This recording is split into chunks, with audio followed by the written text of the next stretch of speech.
A collapse which saw Middlesex lose their last 6 wickets in 6 overs meant that they lost their latest Clydesdale Bank 40 match to Gloucestershire by 77 runs under the lights at Lord's, and these are the highlights. Gloucestershire won the toss and batted, but they made a bad start, stuttering to a score of 3 in the 3rd over, when they also lost a dangerous James Franklin, who could only fend off a short ball from Pedro Collins to David Milan on 2. But the innings started to pick up pace thanks to a 55-run partnership between Irish captain William Porterfield and Jonathan Batty. Porterfield is a fine one-day player and recently returned from the Caribbean with his countrymen, and he looked in good form here. He'd made 21 off 22 balls, and having just hit Toby Rowland-Jones for 1 boundary, he swung at his next delivery, missed, and was plumb in front. Gloucestershire were the one-day kings in coach John Bracewell's first stint at the club, and they've started this competition reasonably well with an experienced side. Batty has years behind him, and the former Surrey player was enjoying his return to London as he went to a steady 50 off 74 balls. With him, he had the former New Zealand international Hamish Marshall, who scored a 50 in the LV County Championship match at the home of cricket, and he looked in a more aggressive mood than his partner. The two put their side in a great position by adding 74 in 10 overs, but just when Batty was ready to launch, he drove Sean Udall to Collins on 54. Steve Snell was promoted up the order to keep up the momentum, and the total kept rattling along. It took a direct hit from square leg from Gareth Bird to see him on his way out for 13, leaving the visitors on 155 for 4 in the 28th over. The wicket of Marshall was becoming the important one as he sauntered to his 50, made from only 43 balls. But Gloucestershire lost their way in the last 10 overs. Chris Taylor got a leading edge back to Udall on 7. Alex Gidman played on a ball from Collins, went on 9. Marshall fell for an excellent 85 from 71 balls as he was caught in the deep by Scott Newman off Collins.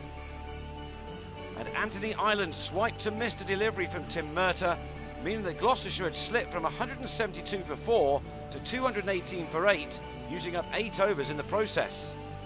It could have been worse for them had Collins not overstepped, meaning that John Lewis got away with being caught, and he made the bowler pay in the maximum way by hitting the free ball for 6. Collins, the former West Indian opening bowler, was having a torrid time at the end of the innings as Steve Kirby also swiped him over the ropes as the two bowlers added a crucial 28 in 17 balls at the end. At least Berg finished strongly, bowling Kirby off the final ball, but he and Lewis, with 21 not out, had helped their side to 246 for 9 at the end of their 40 overs. It seemed a gettable total, and Andrew Strauss started positively. Ian Newman made a steady start in scoring 20 in the first 31 balls before the England captain pulled Lewis to Marshall, went on 14. It was not the start Middlesex needed, and Newman never really got going, scoring a sluggish 11 off 25 balls before he was next to go, top-edging Ireland to Vikram Banerjee at long leg. With the score crawling to 28 for 2 in the 9th over, Owe Shah knew it was time for the bat to fly, and he struck Ireland powerfully over the ropes. He and Milan started to make inroads into the Gloucestershire score with an encouraging partnership of 46 in 8 overs. But that stand was just not substantial enough. At 74, Shah pulled the ball too close to him and top-edged Franklin to Lewis. Shah gone for a runner ball 32. In form, Neil Dexter kept the wickets intact for a further 5 overs in adding 37 runs as Middlesex looked like making a good fist of their run chase. It took a smart bit of bowling from Banerjee to see the back of Dexter for 16, Batty clearing up behind the stumps. Just past the halfway stage, Middlesex needed 130 to win. Milan's innings then became crucial. He needed to turn it into a big one.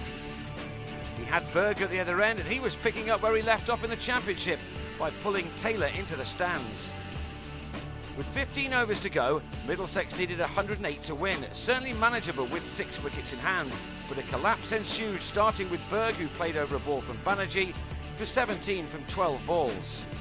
They still had a reasonable chance as long as Milan could stay in, but after a right royal mix-up with John Simpson, he was cleverly run out by Batty. He'd made 42, and with him went the home side's chance. The last 4 wickets fell in 14 balls. Udall slapped a delivery from Kirby straight down Gidman's throat on 10. Murtagh fell in similar fashion to Ireland and was out for 2. Roland Jones was bowled by the same Zimbabwean bowler 2 balls later. And in spite of Collins hitting Ireland for a 6, it was all too late as Simpson was yorked by Kirby. Middlesex had collapsed from 138 for 4 in the 26th over to 169 all out in the 32nd. That gave Gloucestershire a second win of the season in the CB40 by 77 runs. Middlesex will look to improve their batting for their next game, which is against the Dutch at Lords on Sunday.